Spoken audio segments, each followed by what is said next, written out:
Muy buenas tardes a todos ustedes, ¿cómo están?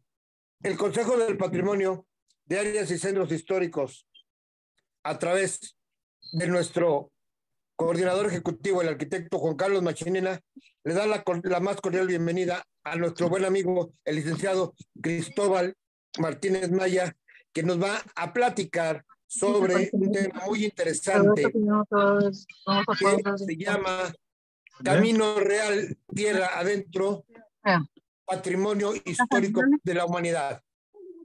El licenciado Cristóbal Martínez Maya es originario de Villarreyes. Cursó sus estudios en el Seminario Conciliar.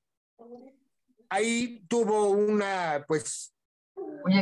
ahora sí, un encuentro con uno de los grandes historiadores de San Luis Potosí. Por favor, si pueden poner sus micrófonos apagados. Con el padre Montejano y Aguiñaga. Él también ha estado coordinando diversas actividades en Villarreyes como cronista de la ciudad. También es un gran conocedor sobre lo que es el tema a tratar: Camino Real, Tierra Adentro, Patrimonio Histórico de la Humanidad. También pertenece al Consejo de Cronistas Municipales de San Luis Potosí, el cual fue presidente del mismo. Ha colaborado con el Colegio de San Luis, con la Cuenca de la Independencia y con el CONACYT. Asimismo, es miembro de la Asociación de Cronistas de Guanajuato y Zacatecas. Los dejo con nuestro buen amigo Cristóbal Martínez Maya. Adelante, Cristóbal. Gracias. Muchísimas gracias por tan inmerecida presentación. Yo solamente trato de ser amigo de todo el mundo y compartir lo que a través del camino hemos ido aprendiendo. La vida nos dio la fortuna de conocer a gente que sí sabe del tema, y de todos ellos tratamos siempre de aprender algo. Decía mi abuela, siempre que vayas con gente que sabe, abre las entendederas, algo se te ha de pegar. Bien, pues agradecido por esta oportunidad, agradecido por la compañía de quienes están siguiendo la transmisión y por la invitación que se nos hizo de parte de mi maestro, el doctor Juan Carlos Machinena Morales, para que en el marco de este Consejo del Patrimonio de Áreas y Centros Históricos. Perdón. Si puedes poner tu video, por favor, tu imagen de video. ¿Sí? A ver, ahí. No. Ahí estoy. ¿No? No, todavía no. Mm. La tienes apagada. A ver. Tienes tu audio, más no tienes la imagen. No tengo video. Imagen. Sí, por favor. No lo hay como la. Ayúdame, Kevin. No, tengo que ir a bañarme. Dile a Luz, por favor, hijo. Un segundo. Bueno, mientras seguimos platicando. Sí. Ya en un momento más nos ayudan para hacernos visibles. Bien. Decía que la oportunidad que nos brinda el Consejo del Patrimonio de Áreas y Centros Históricos, que atinadamente dirige mi maestro, el arquitecto, el doctor Juan Carlos Machinena Morales. Y la invitación fue para disertar sobre el tema del Camino Real de Tierra Adentro. Quiero centrarme en el tramo San Felipe, Villa de Reyes, San Luis Potosí. Sabemos que esta ruta histórica, continuará o continúa en rumbo a Mezquitic, a San Jerónimo del Agua de Honda, al Ojo de Agua del Venado, a Santa María de las Charcas y de ahí a Zacatecas.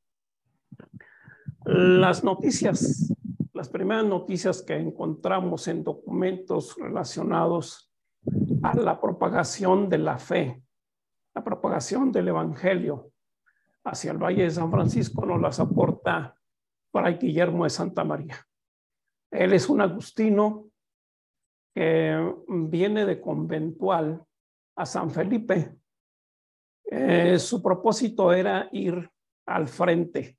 Cuando hablamos del frente, referimos el frente de evangelización, referimos el frente de batalla, el frente de guerra.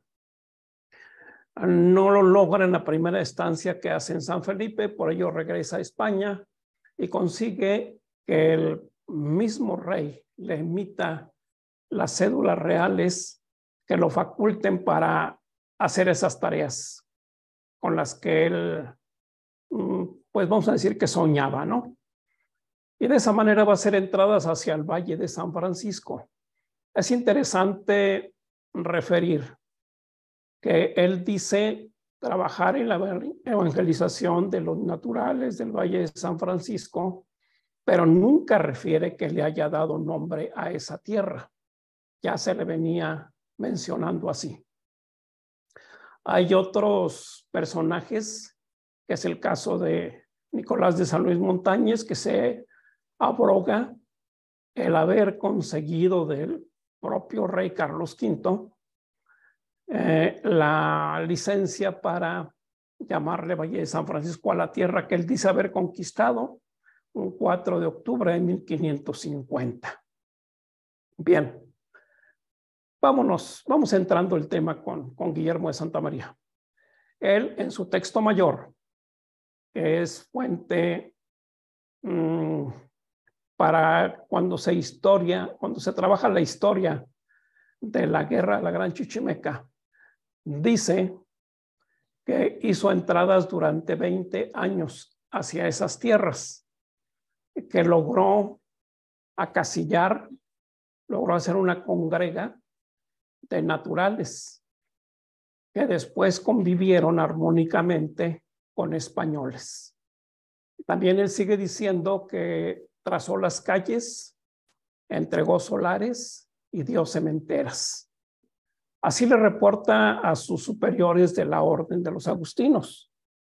Y estando el oidor de Nueva Galicia, Jerónimo de Orozco, el doctor Jerónimo de Orozco, estando de visita en San Felipe, lo invita, y dice literalmente el texto, lo invita a que lo acompañe y vea con sus propios ojos el estado de paz en que viven naturales y españoles. Bien, ahí dejamos esa referencia. Vamos a reflexionar sobre el tema del camino real. Todos sabemos que la ruta, vamos a poner de la villa de San Miguel, de la villa protectora de San Miguel el Grande, hacia San Felipe y luego a Los Ojuelos, era la zona más peligrosa de tránsito. Los llanos de los Chichimecas cobraron incontables vidas de aventureros, de capitanes de frontera, de gente de avanzada, inclusive de los evangelizadores. Cuando leemos el mapa de 1580, el Tlacuilo ahí nos dejó reflejado, nos expresa la pérdida de la vida de dos franciscanos que vienen a la villa de San Felipe a traer una imagen religiosa, el Cristo, el Señor de la Conquista. Y en torno a ello se va a construir todo un relato.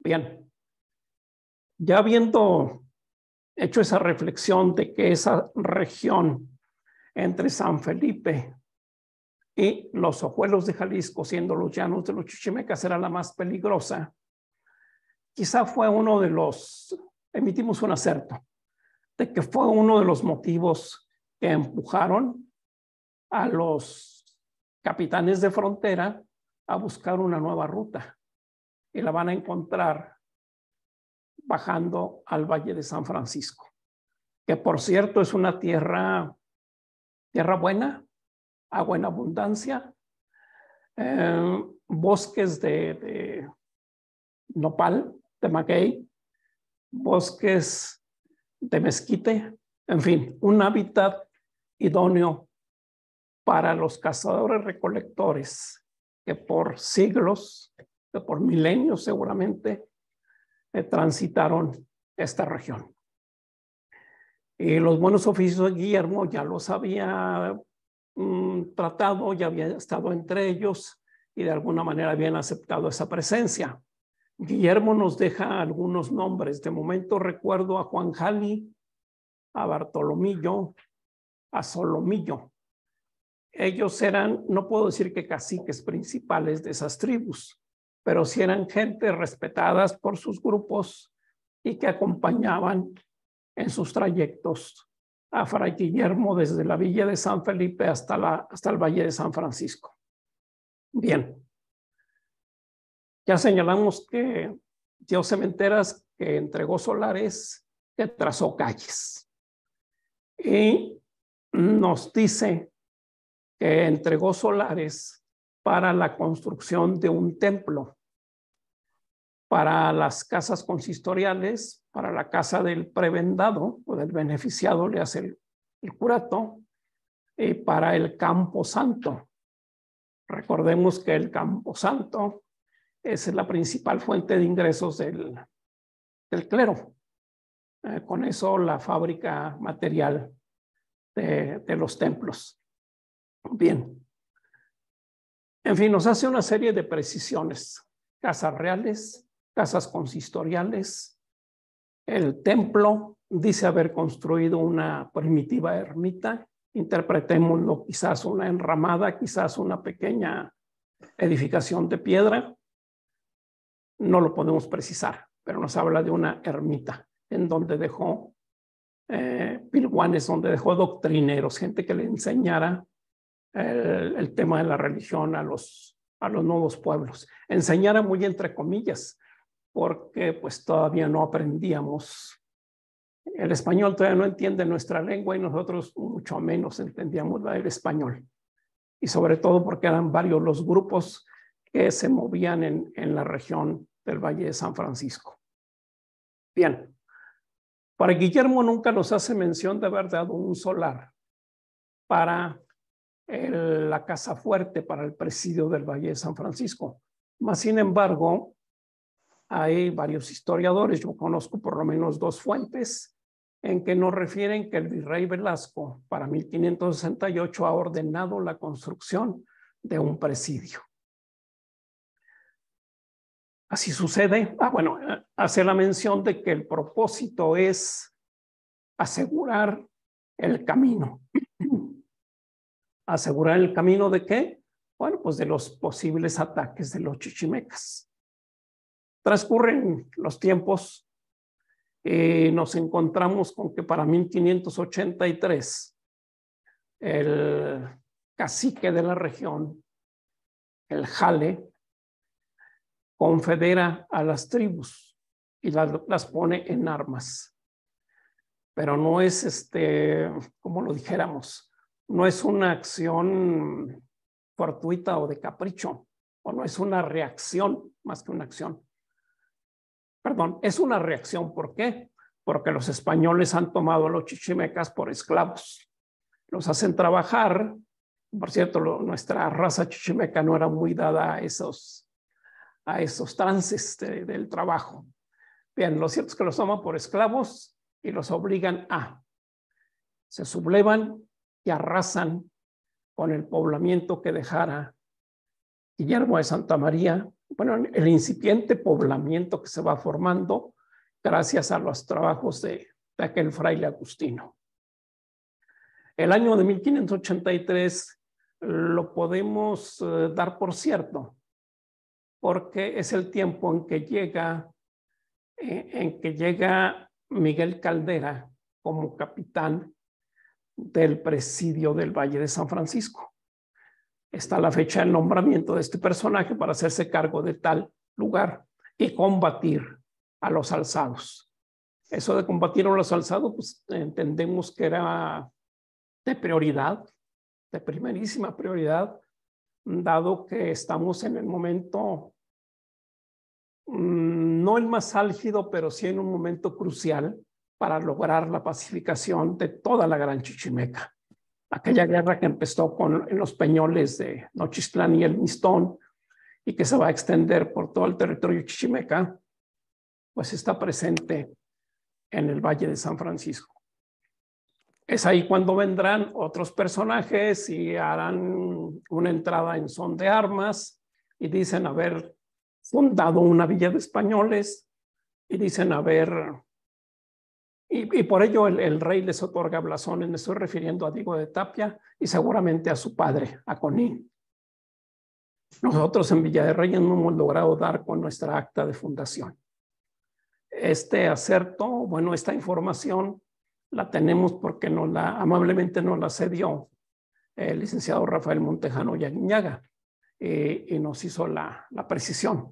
Mientras de que encuentras o no el acta de fundación, aquí está este testimonio, aquí está la relación de méritos que se le presentaron al rey para que le otorgara blasones a Diego de Tapia.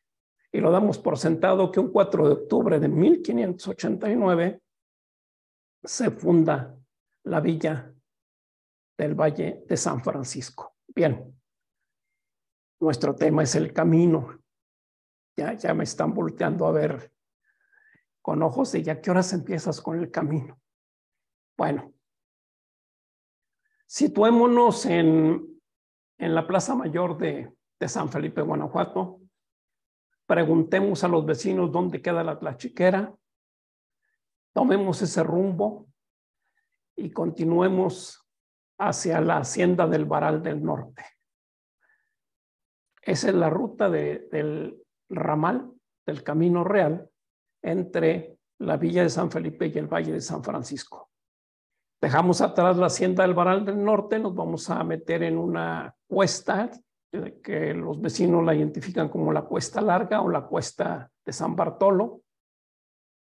Ahí vamos a encontrar un puente posiblemente del siglo XVII, de características muy específicas.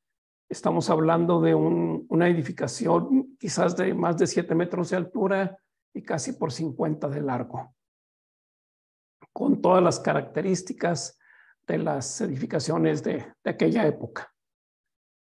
Bien, entre el Varal del Norte y el término de la Cuesta Larga, aún hoy día se conservan bastantes zonas de empedrado. Claro, algunas muy deterioradas, pero la evidencia ahí está. Por lo menos vamos a llamarle los lomos del camino. Por cierto, los cimentaban de manera muy sólida.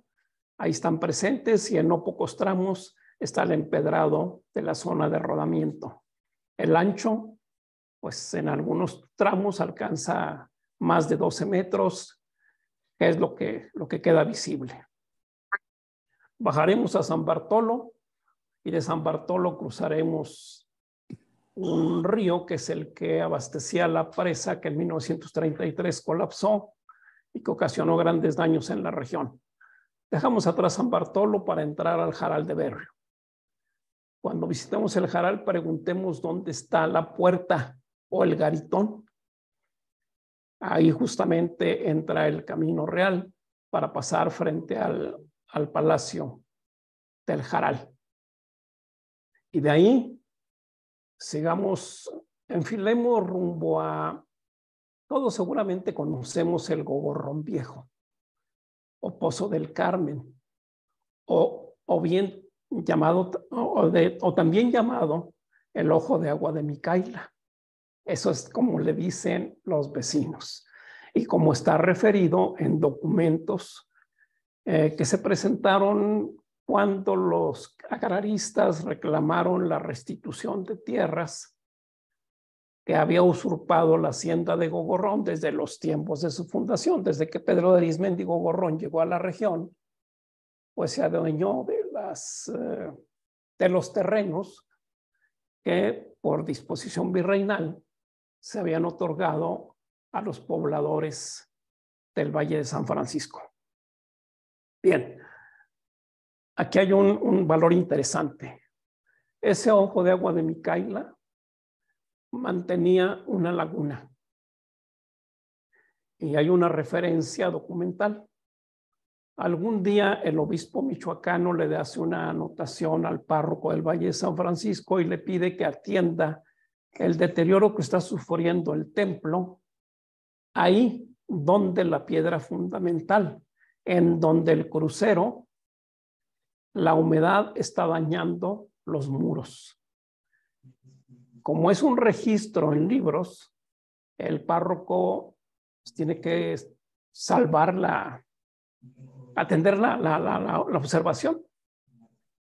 Y afortunadamente nos cuenta, este asunto corre entre 1717 y 1719. El primer asiento es de 1717. Y el párroco le da seguimiento y en algún momento escribe que está teniendo acuerdos con el ayuntamiento del pueblo. Escuchamos bien, el ayuntamiento de la villa, para hacer reclamos al capitán Fernández de Jáuregui, propietario de Gogorrón.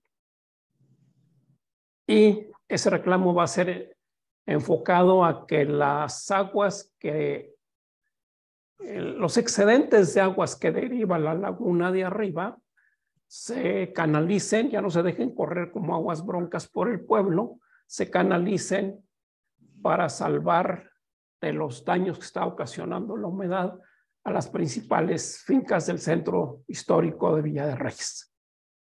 Así ocurre. Excavan un canal de cerca de 9 kilómetros desde la zona de Electra Manuela hasta la hacienda de Gogorrón. En algún tramo de casi 6 es un acueducto subterráneo, pues que hubo necesidad de excavar bajo tierra sencillamente porque la orografía así lo demandó. Pero aquí lo interesante es la riqueza del acuífero de nuestra región. Ahí vamos a ir entendiendo, bueno, no entendiendo, vamos a ir recordando qué fue lo que trajo a los hombres más poderosos de inicios del 17 a asentarse a Villa de Reyes. Indudablemente sus aguas y sus tierras muy fértiles. Bien. Por el camino se va a empezar a intensificar el tráfico. Ya dijimos que porque en esta ruta que nos va a llevar a Charcas y a Zacatecas, evitamos el paso por los llanos de los Chichimecas, ahí donde era casi seguro que nos alcanzaban y nos iba a ir muy mal. Y en 1592, como todo el mundo está enterado, se hace el descubrimiento de las ricas vetas de oro y plata en el Real de Minas de San Pedro.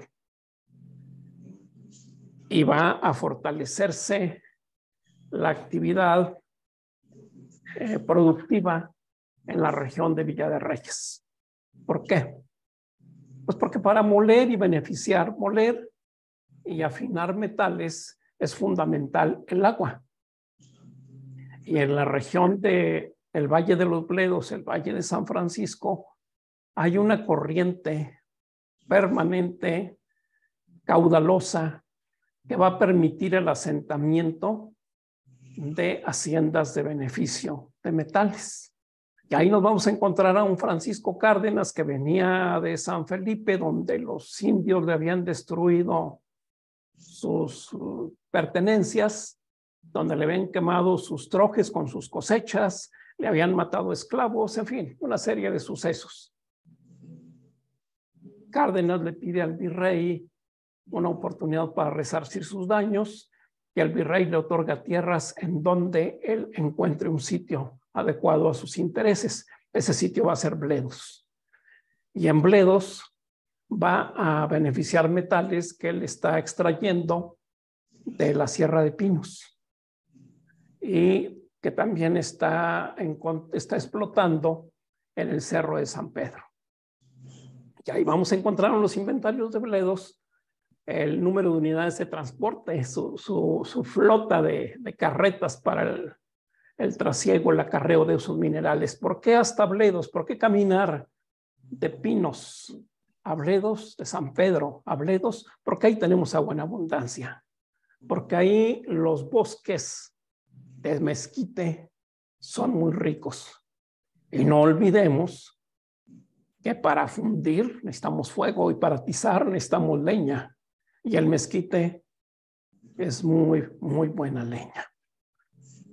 Y que para abastecer a los trabajadores de los fondos mineros y a los trabajadores de las haciendas de beneficio, que son bastantes, pues necesitamos avío, necesitamos granos, carne, mezcal, por supuesto, porque hasta ahorita no se ha sabido de alguien de una civilización que se conforme con beber agua. Nos oxidamos, para eso está el mezcal. Bien, lo cierto es que por ello se va a sentar Cárdenas en Bledos. La extracción de minerales que está logrando es cuantiosa y pronto se asocia con Rutiaga y junto con él va a construir un nuevo molino y más hornos en Carranco. Y si seguimos el río nos va a llevar a La Ventilla, y en La Ventilla vamos a enterarnos que ahí estuvo Juan de Zavala, el gran benefactor de San Luis, y su sobrino Martín Ruiz de Zavala. También fundiendo y afinando metales. Si le seguimos el cauce al río, vamos a llegar a Gogorrón y nos encontramos a Pedro de Arismendi, aquel personaje que llegó a amasar una fortuna tan grande que le permitió tener una pequeña provincia en el centro de México. Él fue propietario de tierras y aguas, así rezan los documentos, en Celaya, en San Miguel el Grande, en Querétaro, en la zona de Salvatierra. En Salvatierra se conserva el molino de Gogorrón y se conserva el canal de Gogorrón. Bien, evidencia de que ahí estuvo este personaje presente. Y en San Luis, pues conocemos la Sauceda en Zaragoza, sabemos de las minas que explotó yo creo que me da miedo pronunciar el nombre, perdón por los vecinos que son de allá, de Guadalcázar. En fin, esa pequeña región fue propiedad de este personaje, de Pedro de Arismendi Gogorrón. El tiempo es muy corto. Vamos, el otro molino de metales lo va a instalar Matías Pardo en unas tierras que le compra a 4 personajes que habían sido beneficiados con caballerías y estancias de ganado mayor y menor, que las aglutinan y le venden al escribano del rey, a Matías Pardo, y también pone ahí una planta de beneficio de metales. Bien, esas haciendas, aparte de generarle la riqueza a quienes las trabajan, bueno, no a quienes las trabajan porque la trabajan los peones, aparte de generar riqueza para el propietario de la concesión o de la encomienda, pues le van a generar a la corona el quinto real, le van a pagar al clero el diezmo. Ahí solamente hago 2 menciones muy cortas. En libros de parroquia, hablando del tema de diezmos, Juan de Zavala, para 1634, en el año de 1634, paga 10,000 cabezas de ganado mayor por diezmo. Imaginemos cuánto ganado, pasta, propiedad de Juan de Zavala en la zona del Valle de San Francisco. Y la reflexión no es, el 10% no va a ser el total de su hato ganadero. Esas 10,000 cabezas son las vacas que en ese año 1634 tuvieron cría y que a la hora del marcaje, a la hora del herraje, se va a hacer el pago en especie al clero. Y la otra referencia es su sobrino, Martín Ruiz de Zavala. Él se dedica primordialmente a la explotación de ganado de pelo y lana en la hacienda de La Ventilla. Y él va a pagar cerca de 7,000 cabezas de ganado menor, también al clero. Bien, la cadena de haciendas que viene mencionando nos van a marcar los caminos reales. Ya dejamos uno que salió, que pasó por el Ojo de Agua de Micaila, le hace actualmente Pozo de Gogorrón, que por cierto hoy lo bombean a cerca de 240 metros de profundidad, cuando en aquellos años brotaba. Y para 1905, que se perfora, el aforo arrojó 25,000 litros por segundo, fue lo que produjo. Y no era la extracción no era por bombeo, era una fuente brotante. Pero esos temas los trataremos en otra ocasión, si es que la vida nos lo permite. Bien. Dejemos atrás ese pozo o ese manantial y encaminémonos a donde vemos ahora un chacuaco, una chimenea de una hidroeléctrica que allá por 1910 inauguró la hacienda de Gogorrón y de ahí generaba energía para abastecer, para mover su industria textil que tenía instalada en el casco. Bien, por ahí, entre el Cerro de la Soledad y el ahora ya llamado Río de Altamira, aguas atrás cambia de nombre. Cuando toca Ventilla deja llamarse Río de los Bledos para llamarse Río de Altamira. Bien, entre el Cerro de la Soledad y el Río de Altamira, allá por 1966-67, se construye un nuevo trazo de la vía férrea México-Laredo. Para que esto suceda, ha de venir una misión arqueológica a hacer el levantamiento del sitio. La misión arqueológica era coordinada por la doctora Beatriz Braniff en Electra. Ella le llamó Electra al sitio. Y la doctora nos refiere a asentamientos prehispánicos en un horizonte de 3,000 años. Ella publica una obra que se llama Estratigrafía Arqueológica, bueno, no una, incontables datos ella ha aportado al estudio de la Meso- y Aridoamérica, tomando como punto de partida Electra. Pero bueno, centremos en que publica Estratigrafía Arqueológica de Villa de Reyes. Cuando la leemos empezamos a comprender sus fases de ocupación y las culturas que ahí se asentaron. Y también nos enteraremos que desgraciadamente el progreso, el ferrocarril, atropelló uno de los sitios arqueológicos interesantes del Valle de San Francisco. Hay muchos otros. Voy a referir solamente el de las Rusias, que también fue estudiado sin haber hecho una excavación que dijéramos de mayores alcances. Ese sitio lo trabaja la doctora Ana María Crespo Oviedo y deja también una interesantísima obra de lo ahí encontrado. Sitio que desgraciadamente cuando se construye el libramiento de la carretera Villa de Reyes San Felipe fue destruido para extraer material de banco y hacer los terraplenes de la referida obra.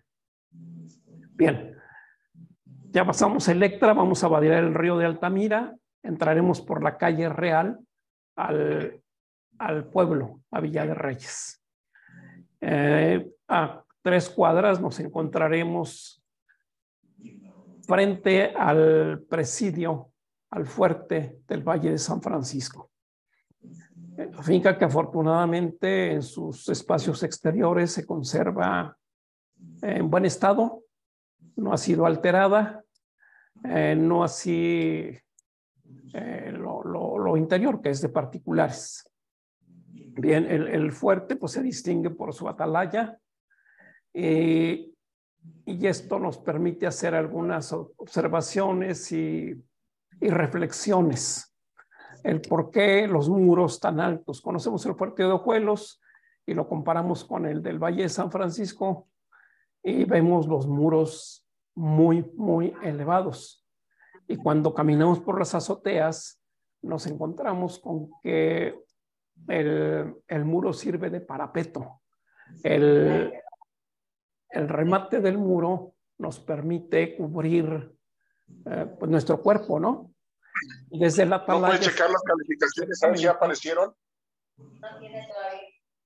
¿Ya lo checaste? Sí. A ver. ¿A qué?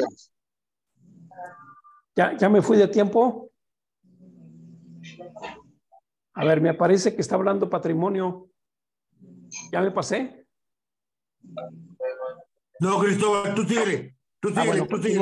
continuamos. Síguele, Cristóbal, no hay problema. Gracias. Bien, y desde la atalaya vemos que se domina perfectamente los cerros cercanos al centro histórico del pueblo y se ve el trazo del camino que venimos siguiendo y la bifurcación que se hace a 2 manzanas del centro histórico para subir por el Cerro de los Azules y transitar por un camino de andadura y herradura que también va a México, pero por San Luis de la Paz. Este camino nos va a llevar al puerto de las Orruedas y de ahí por la cañada de Santa Rosa al fuerte Atotonilco y ya vamos a estar a tiro de piedra de San Nicolás de la Tierra Nueva y de ahí al encuentro con las labores que hicieron los jesuitas en la región de San Luis de la Paz para continuar rumbo a Querétaro y a México. Reitero, es un camino con todas las características, pero seguramente aprovechado para ¿qué? Andadura, para camino, era un camino de pie a tierra y de herradura. Y tal vez por los lienzos haya sido el camino de la transhumancia. No perdamos de vista que además de lo que ya hemos referido de la riqueza productiva del Valle de San Francisco, también el Marquesado del Jaral en su momento fue proveedor de ganado, de carne, ganado en pie, para la Ciudad de México. Están los contratos de las tablas de ganado que abastecía el Jaral. Están los despachos de ganado en pie o ganado que arreaban desde el Valle de San Francisco a Guadalajara, a la Ciudad de México, a Zacatecas, provenientes algunos de la hacienda de Gogorrón, otros de la hacienda de Pardo y muchos de la hacienda de Jaral de Berrio, que administrativamente en aquel tiempo, más bien eclesiásticamente, perteneció a la parroquia, eclesiásticamente perteneció al Valle de San Francisco. Bien. Dejemos el pueblo, enfilemos rumbo a la puerta de Gogorrón. A pocos pasos, a poco andar de ese sitio, vamos a encontrar un puente, los vestigios de un puente bastante destruido. Y de ahí apuntemos nuestros pasos al paso inferior o al paso a desnivel de frente a Termoeléctrica. Y de ahí continuamos por el Camino Real y nos vamos a encontrar lo que llamamos el Puente Verde. Puente Verde porque fue construido frente a un tanque de almacenamiento, en aquellos tiempos una presa, la presa del Verde. De ahí no podemos ya caminar mucho, escasos 1 kilómetro, vamos a topar con pared. Vamos a topar con una pared que invadió el derecho de vía del Camino Real. Esta pared la edificó los inversionistas de un balneario que está en esa región. Rodeamos esa pared, retomamos el punto y ya estamos a bordo del camino, de la carretera de acceso hacia la comunidad de Rodrigo, que por cierto fue en aquellos años propiedad del Marquesado del Jaral. Y de Rodrigo vamos a tener vía libre por el Camino Real hasta llegar a Jesús María. En Jesús María pasaremos junto al convento junto al santuario, luego el convento. En la huerta vamos a encontrar un puente, algunos empedrados más adelante. Llegaremos al Ojo de Gato. En el Ojo de Gato nos encontramos, están en muy buen estado los aguajes. El Ojo de Gato fue un ojo de agua. Bueno, porque el manantial está vivo, sigue produciendo. Le vamos a decir que era un punto de abastecimiento para el viandante, para dar de beber a sus animales. Bueno, lo demás lo comprendemos. Y del Ojo de Gato llegaremos a la hacienda de Arroyos. Dejamos atrás Arroyos, seguimos en paralelo la vía férrea y llegamos y nos vamos a topar nuevamente con un camino cerrado en la zona industrial. Una empresa productora de llantas también invadió o cortó el camino. De ahí caminamos y vamos a llegar a las goteras de la ciudad y se nos va a atravesar un bulevar que hoy se llama Bulevar San Luis y algunas edificaciones. La rodeamos y entramos por Fleming y estamos en San Luis Potosí. Ese es más o menos, no es más o menos, esa es la ruta, esa es la andadura del Camino Real entre San Felipe, Villa de Reyes y San Luis. Hay rutas alternas, ya mencioné la que sube por el puerto de las Orruedas. De manera quizás un tanto atropellada, un tanto rápida, quiero referir la que nos llevó a Guadalajara por la Cañada de Calderón. Saliendo del valle de la Plaza Mayor de Villa de Reyes, preguntamos por el Camino Real a Guanajuato, nos van a señalar un punto que se llama el Puerto de la Colmena, brincamos ese cerro y estamos a una bifurcación que nos lleva a Guanajuato o nos lleva a Guadalajara. Hay un lugar que se llama el Puente de Tierra. La comunidad guarda ese nombre porque frente a ella hay un puente de quizás siglo XVIII, que así se le denominó. El puente está ensolvado. El agua, cada vez que escurre, que es bastante, lo está deteriorando. Son los patrimonios que se siguen perdiendo. Pero bien, ese camino nos va a meter en la Cañada de Calderón. Tomamos la cañada, la transitamos y muy pronto llegaremos al Cañón de Bledos, del Cañón de Bledos a un sitio denominado El Falso. Por cierto, es un sitio con una profunda tradición, con bastantes hechos durante la guerra cristera. Del Falso estamos relativamente cerca de Los Ojuelos y de ahí seguimos el camino a Guadalajara. Pero dejamos atrás el camino de Guanajuato. Lo vamos a seguir para pasar frente al Baño del Conde, que son unas ruinas que están en el río de Altamira, unas ruinas donde hubo un ojo de agua termal, que es a donde se dice que se iba a tomar sus baños relajantes el Marqués del Jaral. Pasamos el Baño del Conde, y luego justo frente a la puerta de la Casa Grande de la Ventilla. Y de ahí enfilamos hacia lo que ahora es lo que algún día fue Estación Jaral. Estación Jaral porque era de la ruta férrea México-Nuevo Laredo.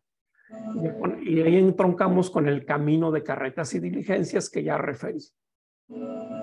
Solamente me restaría hacer una muy breve reseña para unir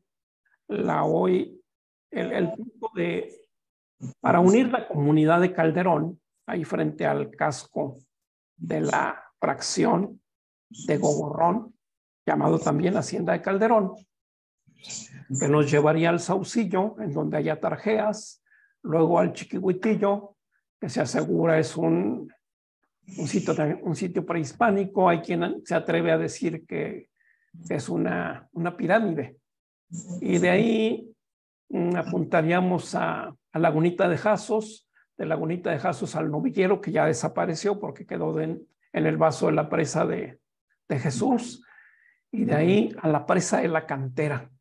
De presa de la Cantera ya estamos prácticamente descendiendo a Avenida Juárez. Son las rutas que de manera muy somera podemos referir ahí en el Valle de San Francisco. ¿Qué nos trajo el Camino Real?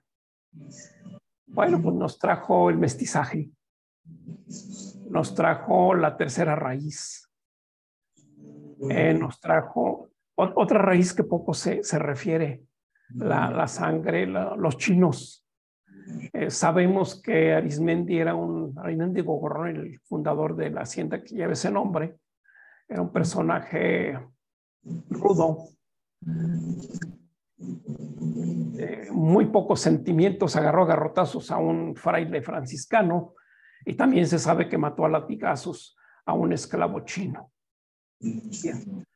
Pero en lo que hemos ido acopiando de información, tenemos alguna estadística de cuántos esclavos de Angola, del Cabo, de Portugal, compararon los hacendados del Valle de San Francisco. Y ahí se va a destacar, obviamente, Pedro de Arizmendi Gogorrón, tiene cifras también interesantes, la hacienda de Bledos en su primera época. En fin, ya ahí vamos a tener ese otro mestizaje del que poco se habla. Como chichimecas, como guachichiles, nos dispersamos. Ya referimos que no aceptamos la esclavitud y que pues preferimos irnos. No nos mezclamos ni con las caltecas, ni con otomíes, ni con tarascos, con la sangre que trajeron los invasores, los conquistadores se les llama. No los mezclamos con ellos y nos extinguimos. Patrimonios del Camino Real de hoy son historia. Hoy son historia porque muy pronto el tema del agua va a ser eso, un tema solamente para el estudio, para el análisis de los historiadores. Hice referencia de que brotaba el agua en el Pozo del Carmen. Puedo hacer referencia a que los escurrimientos o el abastecimiento del acuífero somero que venía haciendo la Sierra de San Miguelito cada vez es menos, y la evidencia está en los pozos de cultivo agrícola de la región de Jesús María y Pardo. Con esto quiero terminar, ya me fui del tiempo. En Pardo, hasta 1976 se registraba el pozo más rico de todo el valle. Un pozo que aportaba 12 pulgadas de agua con un gasto superior a los 220 litros. En 76 sufrimos de una inundación, nos cayó una tromba que afectó gran parte del territorio del municipio, destruyó presas, básicamente las de la Sierra de San Miguelito, no las hemos rehabilitado y el acuífero se abatió. Hoy el Pozo de las Magdalenas, que estoy refiriendo, bombea a más de 180 metros de profundidad y extrae 68 litros por minuto. A eso ha llegado la riqueza del Valle de San Francisco. Espero no haberlos aburrido. Espero que tengamos otras ocasiones y estoy a sus órdenes para comentarios, preguntas. Veré de qué forma les amplío las dudas. Muchas gracias.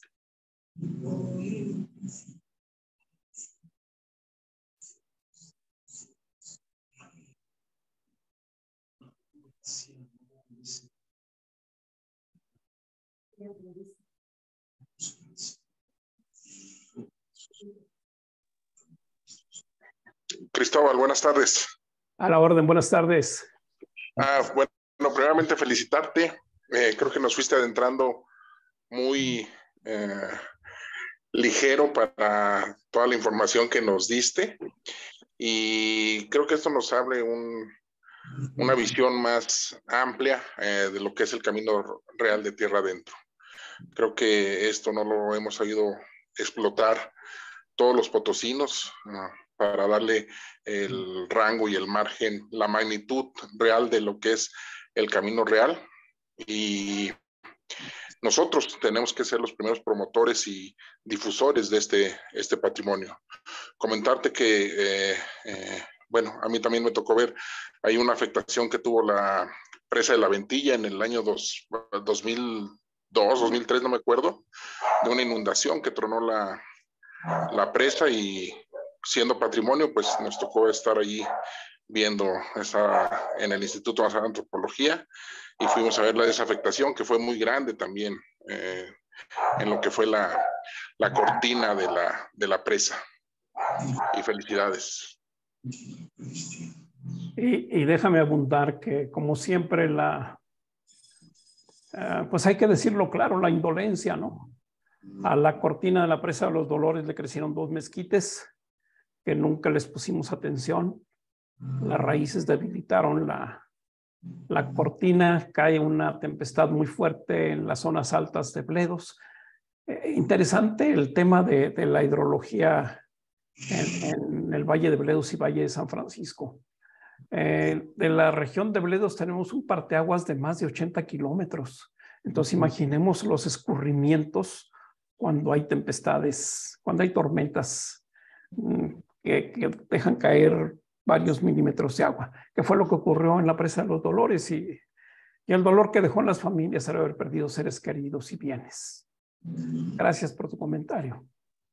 ¿Alguien más que desee hacer algún comentario, alguna felicitación a nuestro buen amigo Cristóbal? Cristóbal, ¿cómo estás? Habla orden. Juan Carlos Machinena, ¿cómo estás? Aquí voy manejando, pero bueno, te venía escuchando. Y bueno, agradecerte tu participación, pues que eso es lo más importante. Y segunda, bueno, pues ya tienes la expertise en el tema. Lo que escuché, pues ahí me fuiste, bueno, sí que nos llevaste imaginando no nada más las etapas del camino, sino las etapas históricas. Y eso pues es un plus al saber de cada uno de nosotros. Creo que ahí tenemos todavía mucho tema pendiente, sobre todo de difusión, que tú lo estás haciendo, sobre todo también de edición, de libros, de cuadernillos, de las escuelas, muchos temas que espero podamos hacer juntos con tu guía, ¿no? Que es la clave. Entonces era vertirte ideas que no las habíamos platicado, sobre todo el tema escuelas, que lo traigo yo muy metido para los libros de texto. A ver si luego platicamos de ese punto para ver si logramos penetrar en ese mundo de la educación básica, primaria, secundaria, para que permee más el tema del Camino Real tierra adentro y la magnitud que esto conlleva, porque estamos hablando de 2 países, de muchas ciudades, y también de darle el nivel a San Luis, porque ya ves que antes se hablaba de que San Luis Potosí era un ramal. Y yo les digo, bueno, igual y sí es un ramal, pero es un ramal de origen, porque de ahí salió el mineral, de ahí salió la plata, de ahí salió el oro, los minerales, pues. Entonces, más bien viene siendo un ramal de origen, que para los camineros esos términos son importantes. En fin, si quisieras comentar algo de esto, y si no, un abrazote y un saludo con la amistad y cariño de siempre. Gracias. Muy agradecido, doctor. Recibo y correspondo el abrazo.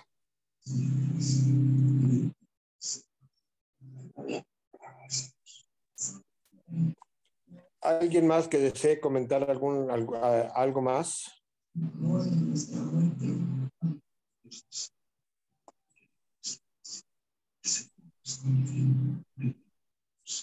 Bueno.